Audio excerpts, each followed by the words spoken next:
Bueno, buenas tardes a todos. Voy a intentar ahora de presentarles el tema del trabajo agrario, ¿no? Vamos a hablar de la ley 26727. Voy a presentar el PowerPoint que tengo presentado. En este vamos a ver solamente los antecedentes, el concepto, el ámbito de aplicación, la actividad agraria, y vamos a dejar para otro video el tema de la extinción, y en último video también el tema de la higiene y seguridad en el trabajo agrario. Así que si es posible voy a compartir con ustedes una ventana para presentarles el sistema. Ahí estamos. Esta es la temática que tengo preparada para ustedes. Los antecedentes, el concepto, las categorías, el ámbito de aplicación. Bueno, ahí está la presentación que yo tengo. En el temario es el que les reflejé recién, el antecedente, el nuevo estatuto del peón, de la ley del decreto 28.169, como la ley 13.020, que era la ley del trabajador golondrina, ¿no? El régimen de trabajo agrario, el nuevo estatuto, la 26.727, las normas que tienen relación, sobre todo la 20.744, las fuentes de regulación según la 26.727, el concepto de actividad agraria, el ámbito de aplicación de la ley, las categorías, la jornada de trabajo, el trabajo de menores, la promoción de empleo, la formación profesional y las conclusiones. Digamos que este video es tal vez uno de los más importantes de la temática del trabajo agrario. Yo voy allí sintetizando, porque ustedes tienen en cuanto a la bibliografía también disponible en el programa de estudio. Ustedes van a ver todos estos antecedentes. Por ejemplo, Luparía o Capón Filas tienen los antecedentes, y en lo que se refiere a la parte más nueva, está el libro de mi autoría, Nuevo Estatuto del Plan de Campo, en donde comenté artículo por artículo la 26.727, y está también el libro del profesor Faciano de Rosario sobre este mismo tema, ¿no? Sobre los antecedentes, bueno,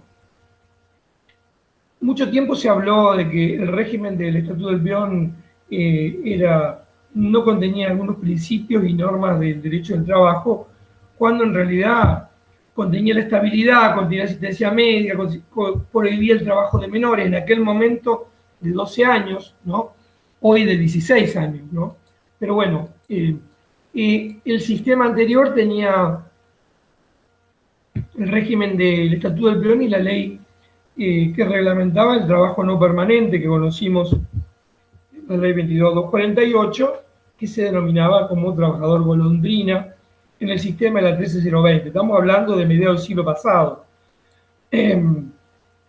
Pese a que el trabajador rural tuvo su normativa que lo reguló, que lo trató de proteger, esa normativa recién llegó a mediados del siglo pasado. O sea, ya la actividad agraria era lo más importante que era en el país y no tenía regulación el trabajo agrario. Pero bueno, esa situación pasó luego al régimen de la 22.248, que también lo voy a resumir muy brevemente porque no es necesario que lo describa, ya era una norma derogada, pero que contenía los principios básicos de cualquier normativa agraria. Tenía el tema de la estabilidad, el tema del orden público, la igualdad de trato, la solidaridad, la irrenunciabilidad de los derechos, la jornada de trabajo, ¿no? Los adicionales por antigüedad, un régimen disciplinario, el tema del alojamiento y alimentación, y un régimen de higiene también que vino después, en el año 97, antes del cambio de la ley a la 26.727. Pero todas estas normas, como lo señalan Alfredo Herrera, Capón Filas o Luparía, todas esas normas eran normas que contenían los principios básicos también del derecho laboral. La protección del salario, la prohibición de retener el salario, la formalidad de los recibos, la inembargabilidad del salario, los privilegios en caso de quiebra, los descansos, ¿no? Todas esas leyes tenían el derecho a afiliarse a un sindicato, tenían esos derechos que estaban. La pregunta es, ahora con la nueva ley 26727, ¿no es cierto?, la problemática de que la ley 26727 sobre todo se apoya mucho en la ley 20744, que es el régimen común en la relación de trabajo. ¿Sí? Se apoya muchísimo. Y el régimen de extinción, como el régimen de licencias, se rige exclusivamente por la 20744, que es la ley del trabajo común. ¿Cuál es el sistema normativo en materia de trabajo agrario? Bueno, en primer lugar, veíamos la 26727 sancionada en el año 2012, ¿no? En segundo lugar, la 25191. La 25191 en su redacción original, porque si bien la 26727 modificó la 25191, la misma, esa modificación que fue para crear el RENATEA, un organismo público, y disolver el RENATRE en su momento, ¿no? El RENATRE es una acción judicial y logró revertir la situación, por lo cual se disolvió el RENATEA, hoy está el RENATRE, y por la ley 27341, que es una ley de presupuesto, se reimplantó el sistema de la 25191, como también su decreto reglamentario, por lo cual el decreto 300 del año 2013 quedó sin efecto.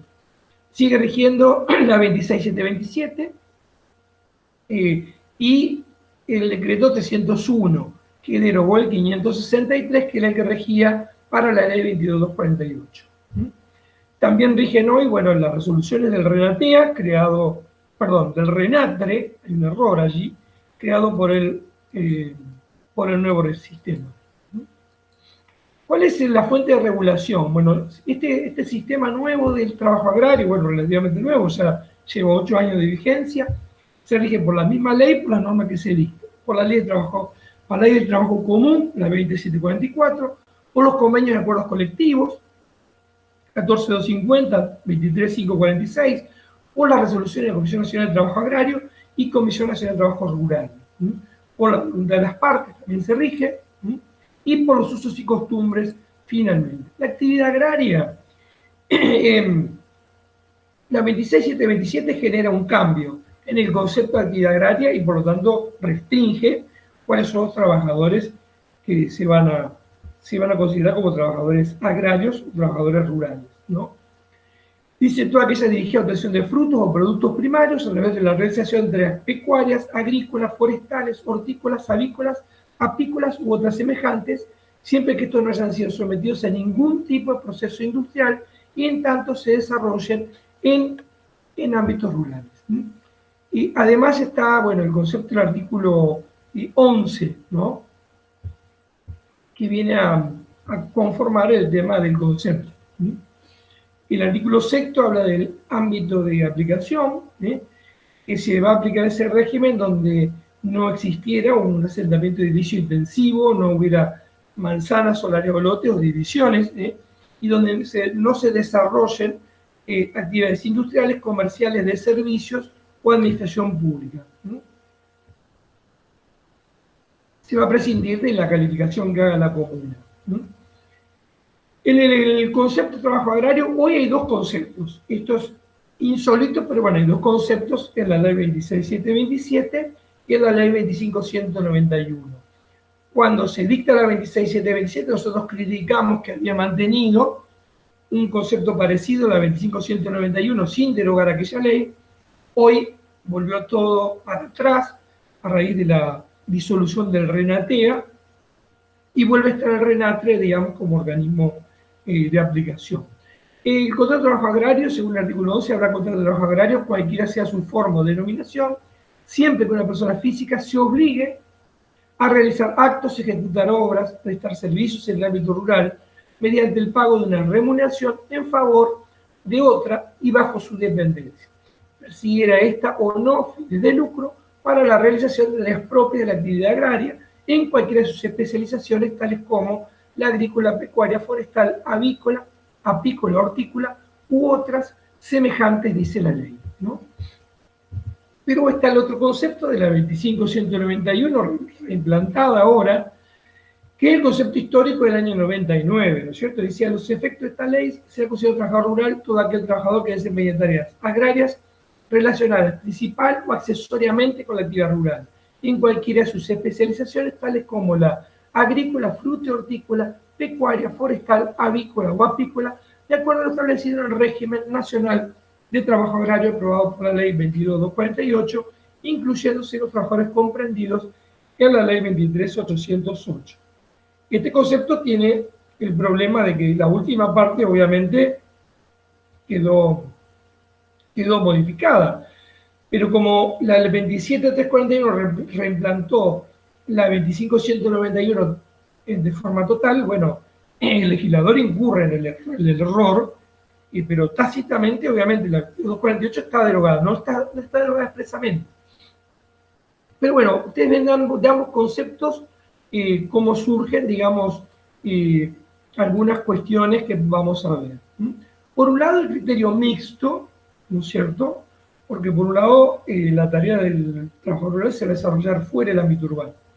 En segundo lugar, las tareas que están incluidas se refieren a esa actividad, por ejemplo, pecuaria, agrícola o semejante. Por ejemplo, remate de ferias, empaque de frutos, manipulación o almacenamiento de productos en el artículo 7. No comprende la actividad agraria si son sometidas a procesos industriales. Es similar al concepto de la 22.48, salvo en lo que se refiere a actividades turísticas o industriales que quedan excluidas, así también las de transporte. Y están excluidos los trabajadores que desarrollen tareas industriales, comerciales, turísticas o de servicios. No estamos a favor de esta exclusión. Por ejemplo, las tareas de servicio deberían permanecer en el ámbito rural. Por ejemplo, ¿por qué no podría ser un peón rural quien participa en un establecimiento rural que se dedica al turismo, pero que hace en ese establecimiento tareas supónganse, de recorridas con turistas, son tareas meramente agrarias, ¿no? Bueno, pero la ley las excluye. Tareas ajenas a la actividad agraria, tareas de servicio doméstico, el administrativo del establecimiento, el empleado provincial o municipal o nacional, el empleado público, digamos, tareas de cosecha o empaque, salvo el artículo 7, y los trabajadores comprendidos en las convenciones colectivas anteriores a la 22.248. Esto último realmente genera una gran confusión, porque las tareas comprendidas en la 22.48 ya quedaron sin efecto hace 50 años, es del año 1980. ¿Qué necesidad de generar una duda, ¿no? Vamos a ver las categorías, ¿no? Las categorías, nosotros también tenemos una visión bastante crítica, las nuevas categorías. Recuerdan ustedes que la 22.48 tenía dos categorías solamente, el trabajador permanente y el no permanente. Hoy, las nuevas categorías de la ley 26.727 son el trabajador permanente de prestación continua, el trabajador temporario, el trabajador permanente de prestación discontinua y el trabajo por equipos o cuadrillas familiares. Estas son las cuatro categorías que están insuficientemente reguladas, insuficientemente conceptualizadas y además hay confusiones, hay problemas. Vamos a la primera, trabajador permanente, prestación continua. Se entiende este trabajo celebrado con carácter permanente, con prestación continua, salvo los casos expresamente previstos en la ley. No puede celebrarse a prueba, ¿no? El trabajo temporario. El trabajo temporario es definido como aquel contrato de trabajo temporario, como aquella que se origina en necesidades de explotación de carácter cíclico, estacional o procesos temporales propios de la actividad agrícola, pecuaria, forestal o de las restantes actividades comprendidas dentro del ámbito de aplicación de la ley, ¿no? Y la que se realiza en remate de ferias. Sigue el temporario. Se encuentran también comprendidos trabajadores contratados para realizar tareas ocasionales, accidentales o supletorias. Hay un serio inconveniente con el trabajador temporario. Tanto la FIP como el RENATRE no registran trabajadores temporarios. Hay problemas, siguen preguntándote si son trabajadores no permanentes, el no permanente ya no existe más, te lo quieren registrar como trabajador permanente discontinuo, que tiene otras características, ¿no es cierto? O sea, hay un problema con esta clase de trabajo agrario. Nosotros bregamos porque se instituya el trabajador jornalizado en la actividad agraria, ¿no? Trabajador permanente discontinuo, se le llama en el artículo 18, es aquel trabajador temporario, ¿no?, que es contratado por el empleador en más de una ocasión. Esto quiere decir que cuando uno dice, ¿cuál es el permanente discontinuo? Es el temporario. ¿Cuál es el temporario? El que se desarrollaba en tareas cíclicas, estacionales, supletorias, ¿no es cierto? Entonces, el permanente discontinuo es el temporario, pero que se lo contrata en más de una oportunidad, con lo que va a adquirir cierta estabilidad, ¿no? Por ejemplo, va a adquirir derecho a que se le otorgue antigüedad, lo estamos viendo, ¿no? Y va a tener también otros derechos, como por ejemplo si se resuelve despedirlo, bueno, la indemnización proporcional según el tipo de tareas que realizó. El trabajo por equipo cuadrilla familiar es un sistema de trabajo en el cual el empleador o su representante puede contratar a la familia del trabajador o sus equipos, que va a tener derecho a agruparse en un equipo para proceder a llevar adelante las tareas rurales. Hay una escasa regulación sobre este tipo, son buscados exclusivamente como equipos mínimos o cuadrillas, generalmente en huertas o en la actividad citrícola, ahí son contratados. ¿Cuál es la jornada de trabajo? Bueno, mucho tiempo duró el debate sobre la jornada de trabajo agrario. La 26727, cuando se dicta, el legislador nacional sobre todo insistía que el trabajador rural estaba siendo explotado, que trabajaba de sol a sol. Eso ya no ocurría con la ley 22.248, que reguló las pausas en el trabajo agrario.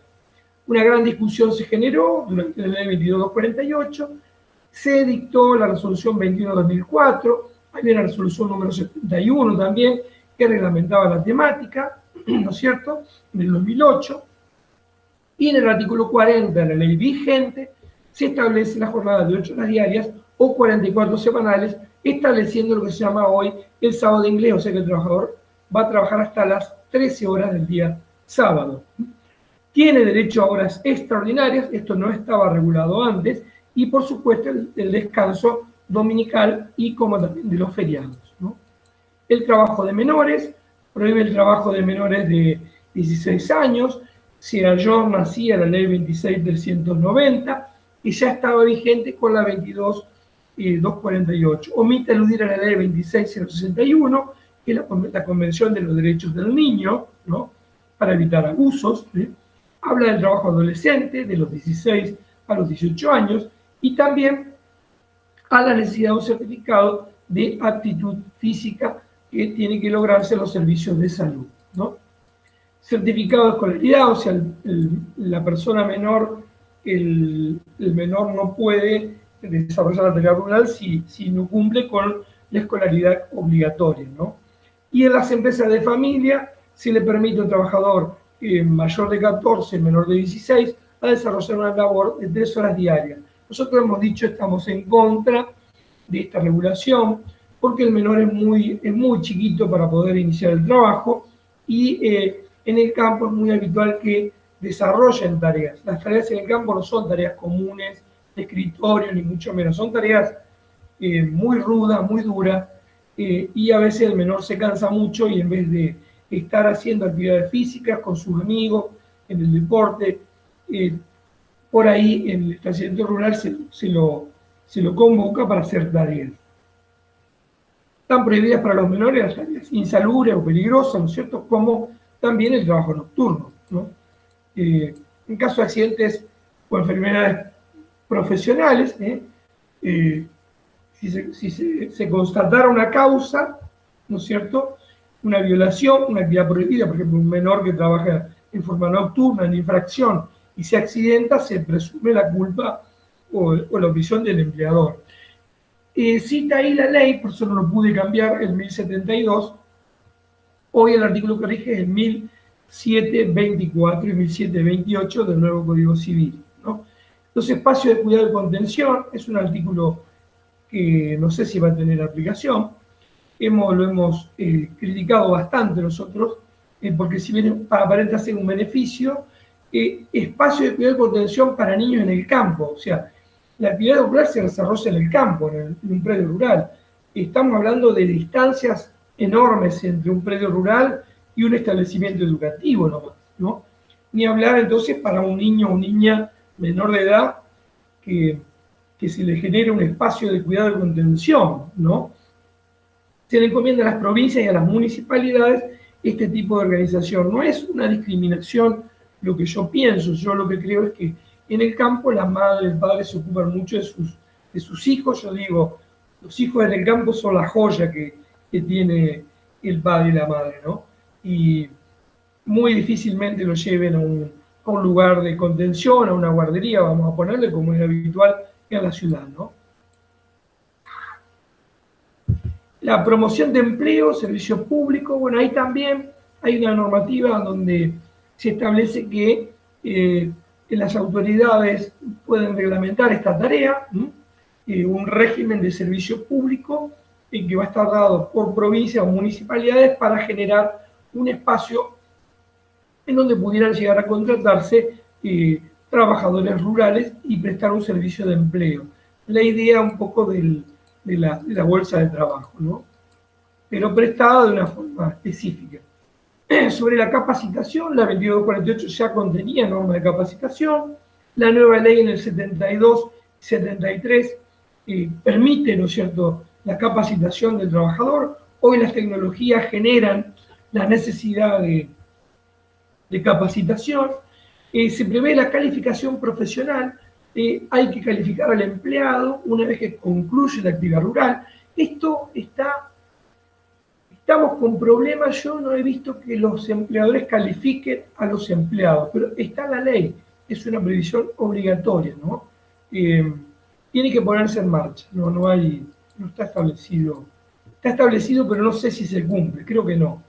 Bueno, en algunas conclusiones, bueno, el abogado debe estar atento a los nuevos problemas agrarios. El agrónomo tiene que conocer el sistema que nos toca dar del trabajo agrario, porque si le toca administrar un predio rural, obviamente va a tener que saber cómo relacionarse con el trabajador rural. La doctrina agrarista tiene que intensificar los estudios de estas nuevas propuestas para solucionar la duplicidad del tema de la legislación, ¿no? Hay una protección del trabajador, de las RT, de los estados, los empleadores. Bueno, hay un nuevo régimen que reemplazó a la 22248. Hay un sistema del decreto 617, ¿no es cierto?, de higiene y seguridad, que lo vamos a ver en particular. Se está excluyendo a los trabajadores agrocomerciales, agroindustriales, o a los servicios turísticos. Se ha excluido. Se incorpora esta novedad a un servicio público para el trabajador temporario. Yo creo que no está reglamentado. Sigue el derecho de capacitarse. Está muy bien el tema de menores. Se solucionó con la 26727 el tema de la jornada de trabajo, que era un problema serio. Así que yo creo que, bueno, se avanzó bastante. Vuelvo a compartir con ustedes la pantalla para poder cerrar el tema. Y bueno, espero que les haya sido de utilidad. Está la bibliografía en el programa, así que pueden verla, analizarla. De ya, muchísimas gracias.